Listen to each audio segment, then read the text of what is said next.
Hey, climber, happy Wednesday. Happy Wellness Wednesday works. We know wellness works if you work wellness, right? Hey, one of the topics that have come up, I've been getting some emails and actually even around here with, I think, the new year, and we're getting into February.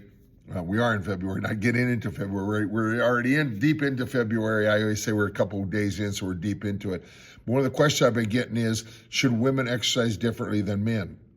And I think there's a gym myth that like if you go into a gym, you kind of see like, okay, the cardio section and the pink weights and the little blue weights are for women because we don't want to get too big, we don't want to get too bulky, and over here is going to be the guys trying to lift vehicles and, excuse me, but burp and fart and do all those things. So we got to keep these areas separated, and I know that's starting to change a little bit, but one of the things I just think to be aware of, you don't go into the gym and all of a sudden a bicep goes, well, I'm a lady bicep and I'm a guy bicep, so we have to train differently, right?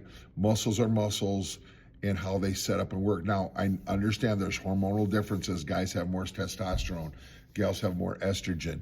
But I always just tell folks, look at what your program, you want to do with your program. So from a hormonal level, two things I hear from ladies all the time: I don't want to get big and bulky, right?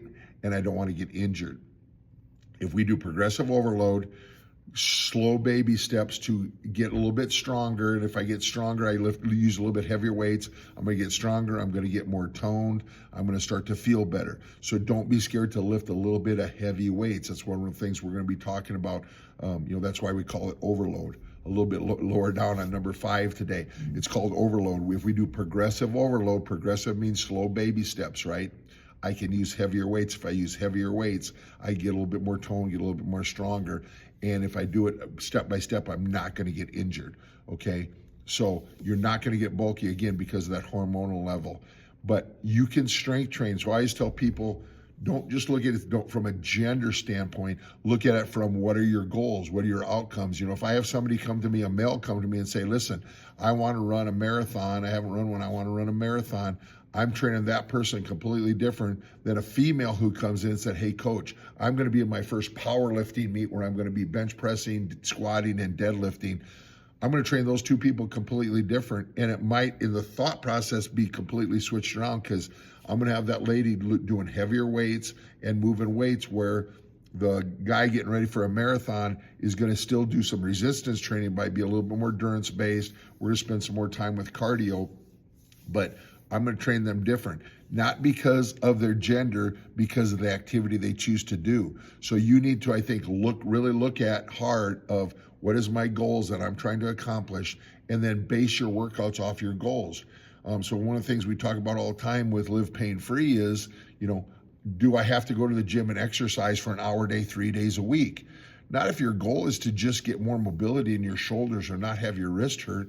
Do some of those exercises 10 to 15 minutes, 3 to 4 days a week, or maybe 10 minutes every single day, and you're good to go, because you're looking at shoulder mobility and be able to move better and not have pain when you're doing your job, if that's your goal. Now, if you move more to like, hey, I want to get fit, I'm looking for longevity, I want to do those type of things, I'm going to change your workout up, right? And we want to be part of that process and help. So if you have questions, don't be scared to reach out and say, hey, coach, I'm wondering about this. Here's my specific goals. What do I need to do this? And I think we can help you get back on that path. And ladies, don't be scared to get in the weight room, and don't be scared. Get away from maybe those 2 pounds, 4 pounds, 5 pound weights. Don't be scared to grab those 8, 10, 15 pounds. I even have some of our ladies in our adult training boot camp grabbing 20 and 25 pound dumbbells, depending on what the exercise is. But you can get strong, you can get toned, you can get healthier, and you can keep climbing and move up that ladder. Hope that helps, gang. Ladies, don't be scared to train. You can do just what you want to do. Make it a great one.